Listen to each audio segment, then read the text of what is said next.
Just দুদিন আগে post করেছিলাম যে বিয়ের পর মেয়ের বাবা মার দায়িত্ব কার, এবং সেই ঘটনার পরিপ্রেক্ষিতে গতকাল রাতের থেকে আজ সকাল অবধি সোশ্যাল মিডিয়াতে যা দেখলাম তাতে সত্যি মনটা খুব ভারাক্রান্ত হয়ে গেল। এবং এই বাস্তবতাটাই হয়তো আমি তুলে ধরতে চাইছিলাম যে আমাদের সমাজের একজন বড় মাপের মানুষরাও যখন নিজের রোজগারের টাকায় নিজের মাকে দেখভাল করে, শ্বশুরবাড়ির লোক সেখানে বিরোধিতা করছে যে তার মাকে দেখা যাবে না। এরকম, এটা তো কোনো বড় মাপের মানুষের জন্য বলছি না, এটা আমার ফ্যামিলিতে হতে পারে, আপনার হতে পারে, যে কারোর ক্ষেত্রেই হতে পারে। আমি আবারও বলেছি, যে ফ্যামিলিতে ভাই বা দাদা নেই সেক্ষেত্রে মেয়েদেরই দায়িত্ব বাবা মাকে দেখার, বিয়ের আগে এবং বিয়ের পরেও। তার হাজব্যান্ড যদি সাপোর্ট করে, সঙ্গ দেয়, খুব ভালো, না হলে যার যার বাবা মায়ের দায়িত্ব তার নিজের। মেয়েটি, যে কোনো মেয়ে, মানে আমরা যারা হয়তো চাকরি করি বা ব্যবসা করি, এখনকার দিনে সবাই করে, গ্রামের মেয়েরাও করে, কেউ বেকার বসে থাকতে চায় না।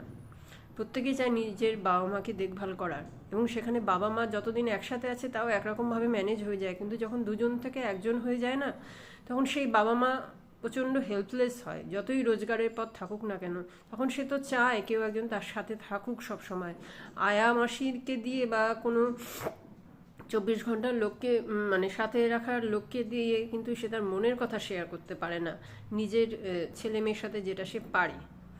এবার যে বাবা মা এরকম, বা যে ঘটনাটা ঘটেছে, আমার তো মনে হয় সব থেকে অপরাধ বোধে যদি কেউ ভুগে থাকি সেটা হচ্ছে সেই মেয়েটির মা। কারণ তার এখন হয়তো মনে হবে যে আমি আজ বেঁচে আছি বলে আমার মেয়েকে এরকম একটা কঠিন সিদ্ধান্ত নিতে হয়েছে।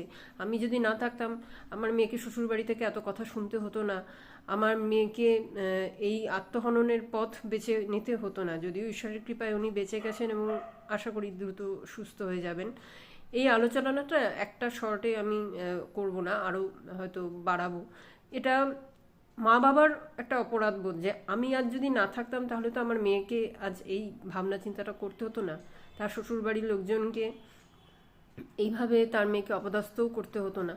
এবার কে জানে কার স্বরূপ কেমন, তার শ্বশুরবাড়ির লোকজন যে এরকম সেটা তো সে বিয়ের আগেও আন্দাজ করতে পারেনি। এবং যে বাবা মা কষ্ট করে মানুষ করেছে ছোটোর থেকে, আজ এই জায়গায় দাঁড় করিয়েছে, মেয়েরা নিজের পায়ের তলার মাটি পেয়েছে, সেই বাবা মাকে দেখবে না মেয়েরা? সেটা বিয়ের আগে হোক বা বিয়ের পরে। যে শ্বশুরবাড়ির লোকজন এই রকম চিন্তাভাবনা পোষণ করেন, বিয়ের আগে না আপনারা ভাবুন কাকে বিয়ে করছেন, কোন বাড়িতে যাচ্ছেন, প্রয়োজনে 1000বার ভাবুন, ভাবতে হবে।